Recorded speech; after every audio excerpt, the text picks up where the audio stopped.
Some people who had scheduled their personal engagements to next week, thinking that the elections would have been conducted today, are now in a fix. Let's show you some of their reactions. There is no doubt that the expectations of a lot of Nigerians across the country have been dashed by the Independent National Electoral Commission with the postponement of the general elections just hours to the polls. In Katsina State, northwest Nigeria, the home state of the president, the former governor Ibrahim Shema condemned the INEC decision to shift the polls. And INEC in particular, as the umpire in this election, should do whatever it can in the national interest and in the interest of Nigeria and Nigerians. They should avoid being seen to perpetuate or extend the selfish interest of any particular group. In Yola, the DMO state capital, northeast Nigeria, the home state of the PDP presidential candidate, the streets are deserted and residents are disappointed and frustrated as well. In Gombe State, some of the residents are concerned about the avoidable losses and hardship this might have caused to Nigerians. In northwest Nigeria, in Kano to be precise, the residents are shocked by the recent development, but they are, however, not deterred as they look forward to exercising their civic responsibilities. North central Nigeria, Kwara State, the feeling is the same. The residents describe the postponement as unfortunate, but at the same time, they call for the resignation of the INEC boss. While in Benue State, the governor, Samuel Otom, accuses INEC of acting out of script. It is not an afterthought thing. It is a deliberate plan orchestrated by APC to ensure that they make Nigerians suffer more because they know the fate of Nigerians. In Niger State, some of the electorate believe that the postponement could lead to voters' apathy.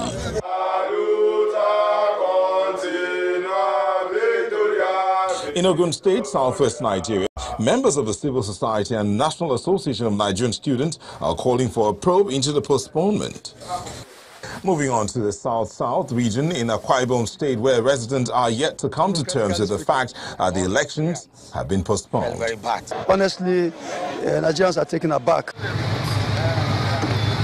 In Cross River State, the development was greeted with mixed feelings.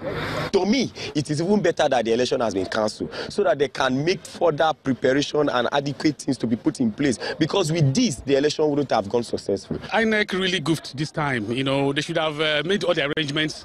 They had 4 years to prepare for these elections, and they should have done all the logistics. Residents of Bayelsa State are not happy with the postponement and they call for the immediate removal of the INEC boss. Whoever says he's going to do this thing as a person who has a position and the money was paid to him and he did not do it, that person will be arrested too because he's wrongdoing to the country. In southeast Nigeria, Anambra State, the news of the postponement was greeted with great disappointment.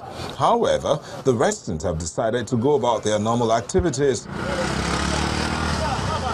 And in Imo State, the governor, Rochas Okorocha, has asked Nigerians to give INEC the benefit of the doubt. I would advise that this is a time for all parties to come together and work together to ensure that INEC gives us a free and fair, credible election. In the Plateau State capital, Jos, the case of Smart Ogori and Grace Ejoha is one that resonates with a lot of Nigerians. They were initially built to get married on February the 16th, but postponed it to the 23rd. The first call I received was 4 a.m. to tell me, sorry, there is a bomb on the 23rd. So I was asking, which kind of bomb on the 23rd? My wedding is 23rd. Which bomb said on the 23rd? That the election is shifted to 23rd. So I was shocked. So immediately I called my wife to let her know that this is what is happening. She should not even believe me. She has to run down to where I am. So people start calling. A shock. Well, I just thank God. That is the only thing I can say. Because of the wedding, I have to come all the way down here for counseling and everything. And my family, they are coming here as well. So this shift now is really affecting my family because my sister and her family have to take break from school. But the whole of this next week, they are going to use it to attend my wedding here because they can't come and leave immediately. They have to stay for like 1 week. So now I'm going back to the school now and tell them that, oh, sorry, it's been shifted. We have to take it to another school when they have exams to prepare for and all that. Nigerians are not too happy with the electoral body, especially with the handling of the postponement, but they look onto the bigger picture, which is the opportunity to be able to elect leaders of their choice, ultimately. It goes beyond our shores. In South Africa, many Nigerians have been watching the election process with much anticipation. They also share their views. Disappointed, but it's a shame on the nation and shame on the academia too. I mean, this 200 billion project is like a rocket science project, and you're telling me with professors on board you are not able to know the logistics problem that you're going to face. It's a disappointment. You can't postpone election, midnight election day. You definitely know logistics problems are not national disaster. What about international community? What about the people that have sent their people to Nigeria for quite a while? What do they do? What about the etiquette and the rest of it? What about the rest of the world looking at us? When do we get things right? Ordinary Ghana there get things right. It doesn't happen. Hardly any elections since 2019 that are not being postponed. You can even remember in 2011, Jega postponed even while we started voting. So it may be a good omen. It may be at least 1 week for them to prepare better. This is utter disappointment on INEC. Whoever is in charge. For me, I support he should resign with immediate effect. We cannot continue being downgraded by African countries because of people like that. It does not matter what it is. Nigerians would have been given 2 days notice. At least 2 days notice. It means something was wrong till the end. Are you telling me now that they just realize that something is up? If a government and an electoral body had prepared very well, I mean, they ought to have seen these logistic problems some days before now. But cancelling election on election days is just not just on, and that's quite unfortunate. At least 2 people have been reportedly killed after some persons suspected to be thugs burnt down 11 buses hired by INEC to convey sensitive materials to Obot Akara local government area of Akwa Ibom State. Channels Television gathered that the victims were shot dead during a gun battle between the hoodlums and security operatives on election duties. The buses were said to be on their way to the location to distribute sensitive materials for the postponed election. The resident electoral commissioner, Mr. Mike Igini, has given the assurance that the sensitive materials are intact. And away from election matters to a rather tragic incident in Maiduguri, the Borno State capital, where at least 11 people were killed in an early morning attack on Muslim worshippers today. The suicide bombers, 2 of them accompanied by a gunman, infiltrated a mosque in Kushari village behind old CBN headquarters in Maiduguri at about 5:30 a.m. According to a statement issued by the police commissioner, Damian Chukwu, who was on an on-the-spot assessment of the crime scene, he revealed that at about 5:30 a.m., gunmen suspected to be Boko Haram terrorists and suicide bombers infiltrated the Polo General area in Maiduguri, shooting sporadically and detonated IEDs strapped to their bodies. The statement further says 11 people, including 3 bombers, died, while 15 others sustained injuries and are currently receiving treatment at the State Specialist Hospital in Maiduguri.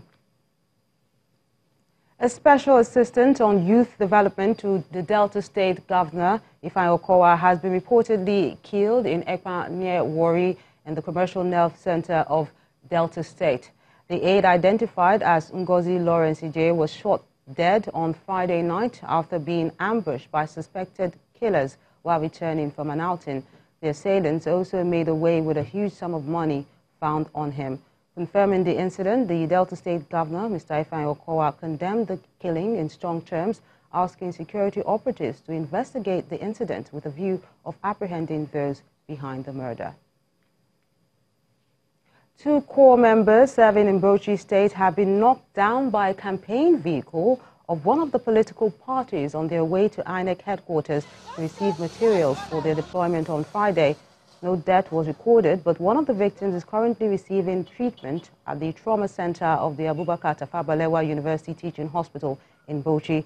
The state coordinator of the National Youth Service Corps dismisses a social media report which claims that 10 Corps members were killed in front of the INEC headquarters. There's no truth in any fact that 10 Corps members have died. In fact, may we not record such a thing. And if you have seen me, and you have seen even the Bauchi metropolis itself, if 10 Corps members had died, I think everything will not be calm, as you are witnessing now. So what happened was just a motorcycle accident, which involved 2 Corps members. One just had bruises and did not even have to go to hospital.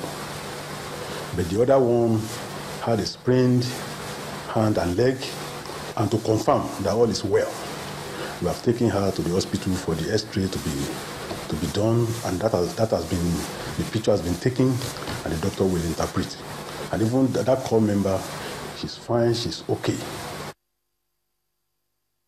The DMO braces up to offer some bonds and has that and other stories on Business News.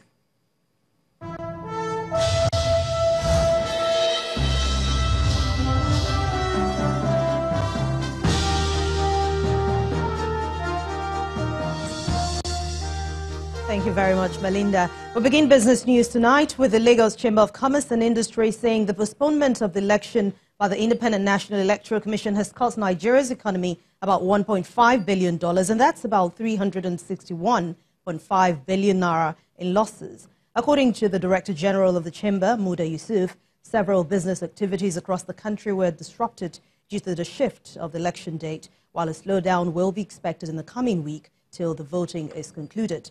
Mr. Yusuf explains that the impact of the losses will be felt across all key sectors of the country's economy, especially for activities scheduled for February the 23rd, which is the new date for the presidential and National Assembly elections. That postponement of election isn't going well with business owners across the country. They say they had a low turnout of customers today, unlike other days, which of course affected their businesses. The impact of the postponed election is felt on the streets across the country. Amid hazy weather and deserted streets, business owners in the major Ogbete main market in Enugu State recount their losses. Most times, on a Saturday like this, I would have made something like, if it was come to at least not less than 10,000 or 20,000. But now I've not even seen anybody in my shop. So calculated by other shops, you have thousands of shops here. So if you calculate what I'm saying based on my own shop, you know that we've lost millions of naira. The narrative is no different in Bayelsa State. A drive through some streets of Yenagoa, some business owners stacking up stores, hoping to make some profit, seem to have lost faith in the election process. INEC have disappointed us. We don't have really trust on the election, whether the election will be free and fair again. Because we don't see the reason why they will just cut off an election that was supposed to hold today and postpone it to the next Saturday. It's also affecting our business because as we come out here, that's not said again. Most of you have traveled to where they are polling booth is to also vote. So it's disheartening. That's what makes everywhere dry. In fact, there's no sense. That's the truth about it. This woman is saddened that the postponement also affects her loved ones. We heard that they have postponed the election late this morning, and when we came here since morning, this is how we have been saying. Everywhere is just very dull, as if during that time of 29-30 December. Many people even travel early this morning just to meet up, only for them to now hear that they have cancelled the election. So in fact, people are not happy. Also, in Akure, the Ondo State capital, business owners recount their losses. I've lost more than 12,000 today, more than 12,000 because I do my hair by 1,005 fixing. There are some people that will even tell me I should do the Ghana weaving, so I know the kind of amount I'm going to charge them. So I've lost more than 12,000 today. The only issue is just that I haven't buy petrol, so that is just the only calm that I was now. As Nigeria prepares once again to head to the polls next Saturday, 23rd February, the stakes are high, as many warn that the process can be devastating for Africa's biggest economy. Let's talk about the bond market. The Debt Management Office plans to offer about 150 billion naira worth of bonds to investors, and this will happen next week, Wednesday. This comprises 50 billion naira of the April 2023, 50 billion naira of the March 2025, and 50 billion naira of the February 2028, all reopenings. Meanwhile, the bond market closed a midweek session this week with bearish sentiment. Profit taken by market players at the start of the week offset demand, driven by reinvestment of coupon payments and the release of the January inflation figure at the end of the week. Average yield expanded by 4 basis points to close at 14.66% in the week. From the bond market, let's go to the Treasury bills market. The segment of the fixed income market, the CBN has fully allotted 3.38 billion naira to the 10.00 billion naira and 140 billion naira to the 91, the 182 and 364-day bills at an auction this week. This offer is coming at stop rates of 10.97%, 13.40%, 14.95% each, and recorded an oversubscription of 285.20 billion naira. Now, during the week, sentiments weighed by the squeeze in system liquidity pushed yields up by 14 basis points to close this week at 14.75% on average. Market analysts are expecting yields to be very pressured next week, as the CBN is expected to maintain liquidity tightening stance. In the meantime, 578.98 billion naira worth of OMO bills will mature in the system next week, offering great support to system liquidity. And that's business news for this week. Thank you so much for watching. I'm Anne Nwaudu.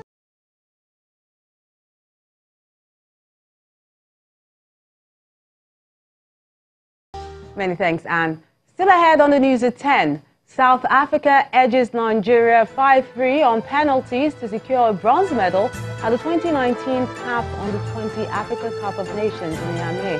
That's in sports news. Stay with us.